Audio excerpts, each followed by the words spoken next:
నన్ను కొట్టాలంటారేంటి? నన్ను కొట్టాలంటారేంటి?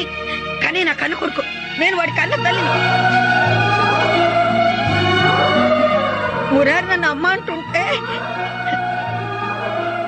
మన పెళ్లి పీటల మీద నేను పసిబట్టలతో కూర్చున్నానండి. మీరింకా నాకు తాళి కూడా కట్టలేదు. చిన్న చిన్న అడుగులు వేసుకుంటూ గులాబీ రంగుతో పెద్ద పెద్ద కళ్ళు పెట్టుకుని నా పక్కకొచ్చి నా చీర చెంగు అలా లాగి చిన్న చిన్న చేతులు అలా చాపి అమ్మా అమ్మా అన్నాడండి.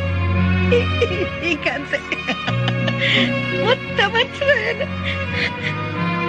ఆ రోజు నుంచి మురారి నా కొడుకు, వాడు నా కొడుకండి.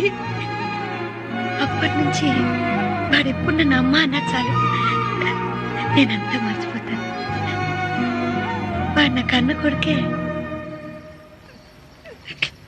మురారి నా కడుపులో పుట్టలేదన్నమాట నేనెప్పుడో మర్చిపోయాను.